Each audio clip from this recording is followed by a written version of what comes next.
Hey everybody, welcome to the channel. My name's Richard. Today we're going to be talking about mirrors and when you should be using them and how you should be using them and your scope of influence on the environment around you. Let's roll the intro.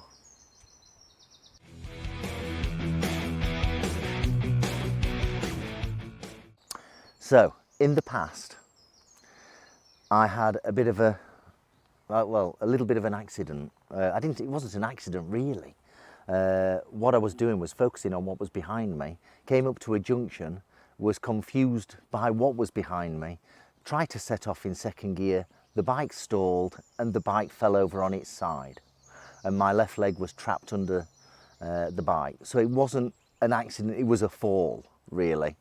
But the point of this particular video is to understand the scope of influence you have and where your main focus should be. So on that little incident where I came off the bike because it was second gear, the bike stalled and fell over at a T-junction, I was focusing on what was behind me and the confusion that was going off behind me. All my time was focused on looking in the mirrors and not focused on riding the machine. If it was focused on riding the machine, I would have selected first gear and rode off at the T-junction and not stalled and not dropped the bike. So when we are on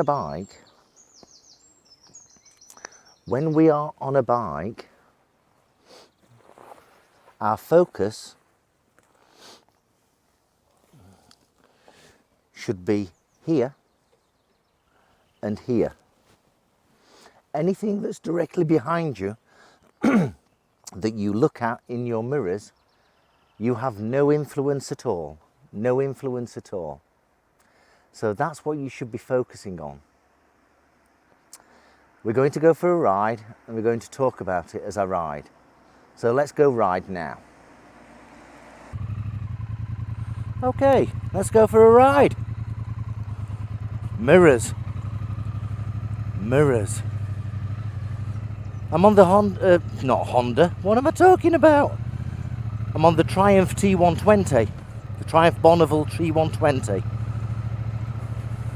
today. And we're going to be talking about mirrors. Now, it's a bit contentious with the mirrors on this particular machine because a lot of people replace the mirrors, these Mickey Mouse mirrors, and put bar end mirrors on them. I will admit the bar end mirrors do work well. They do work well and they look absolutely fantastic. But I'll be keeping my Mickey Mouse mirrors, Mickey Mouse ear mirrors, because I use the bar to lock on cameras, so I'll be keeping them. But the point of this video is where should we be focusing our efforts and how should we be using our mirrors. Now this is based on, you know, quite a few years of experience. Say hello to him. And I'm riding through the beautiful Staffordshire countryside whilst talking to you, and how am I using my mirrors? So how do I use my mirrors? So based on that previous incident that I talked about, where I was focusing all my time on the mirrors, I lost sight of what I should have been doing and focusing on what's to the side of me and what's to the front of me, and subsequently ended up dropping a machine.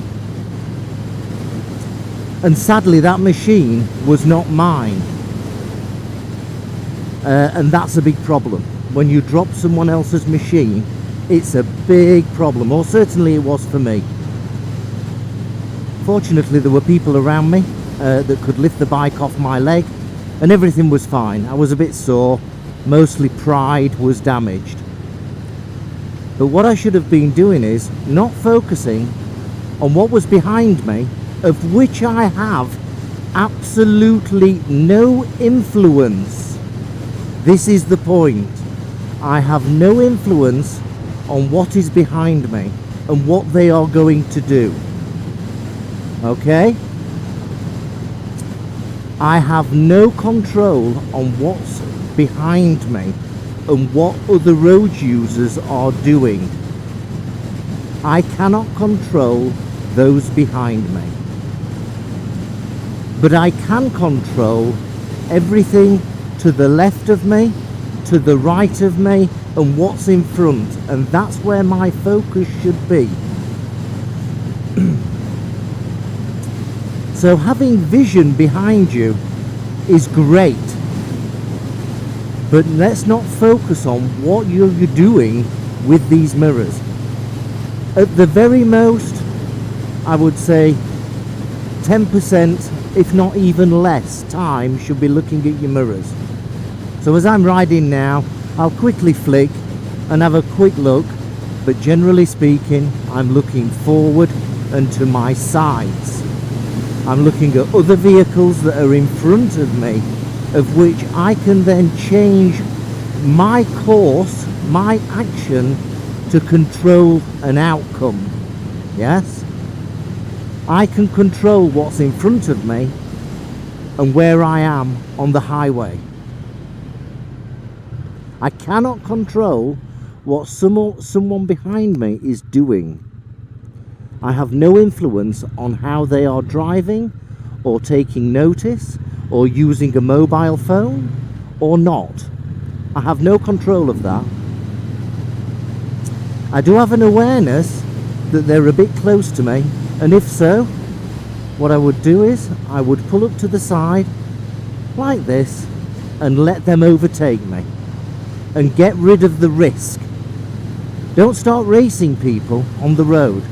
Pull over to the side just like I am now, slow down a little, and then that person that's in a rush will overtake you. Yes? Let's reduce risk. Yes?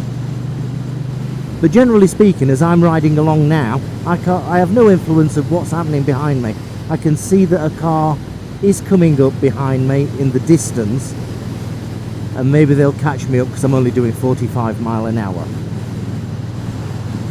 But I'm looking all the way ahead, I'm looking to the corner, I'm looking round the corner, and I'm looking at my exit, and I'm positioning myself on the carriageway so that my riding is safe and everything's cool. Just wave to these guys. It's a beautiful spring day here in Staffordshire. Beautiful. I'm looking in my mirrors, I can see a car in the distance. I suspect they will catch me up very shortly.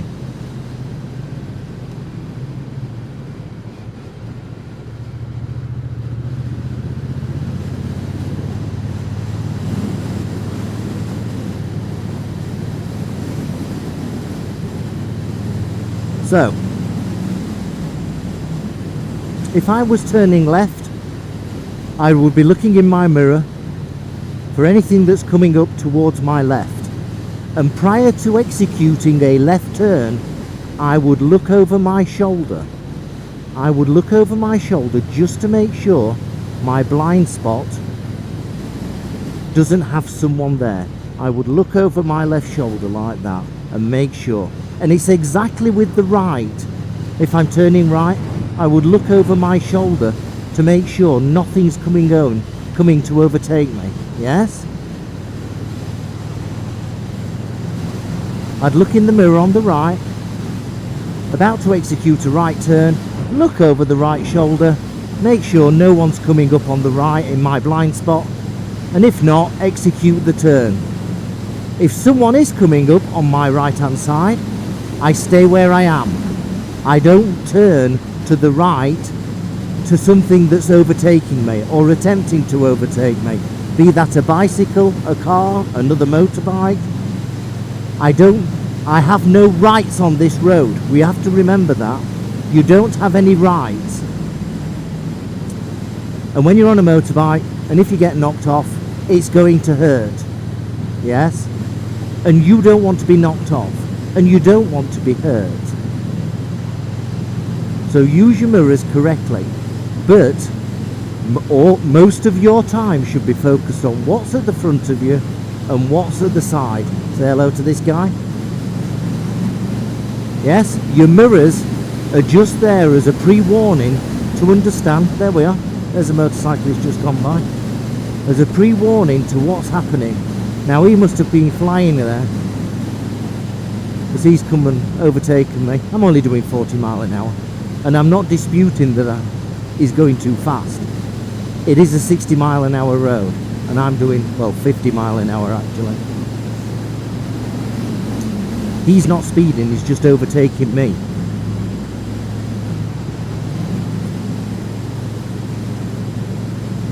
Always focus what's in front of you and what's behind you. What's at the side of you. Anything that's behind you, it's their responsibility to make sure they're executing a safe manoeuvre if they are overtaking or coming up close to you.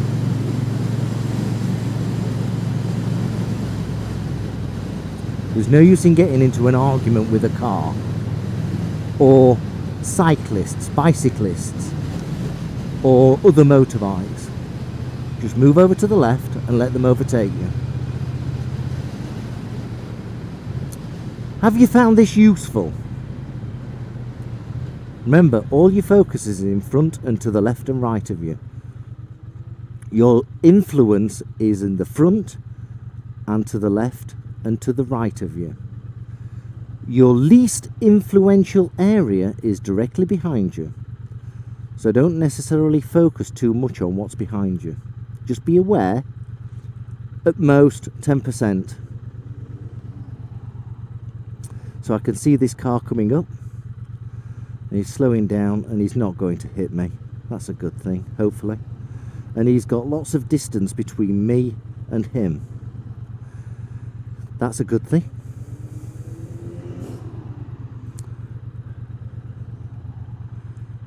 As we all go out into the summer sun, we may be a bit out of practice. We may be a bit out of practice. So remember, your focus is in the front and the sides, where you have most influence, where you can make decisions and change whatever you're doing.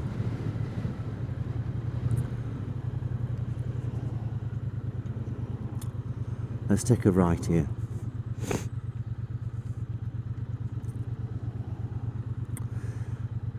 That's an interesting number plate. Pity for you. That's an interesting number plate. Excuse me.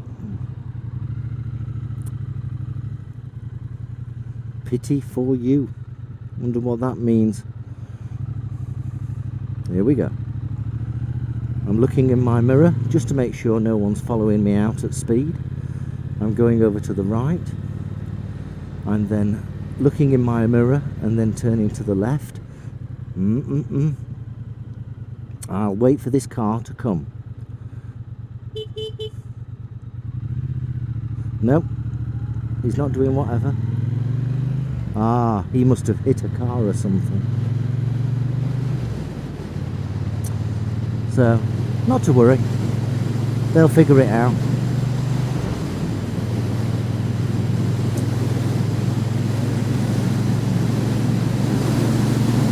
So I hope you found this useful. Just remember, your focus is in front and what's outside of you. You have no influence of what's happening behind you. You can mitigate the risk of what's happening behind you, but don't let it take away your focus on what's in front of you and what's at the side of you. Yes? Your focus should be in front and at the sides. An awareness at most should be what is behind you. Just remember that. If you focus too much on what's behind you, you will inevitably come a cropper. You will have an incident and it won't be nice. I'd like to know your thoughts and comments. Am I talking unadulterated bunkum?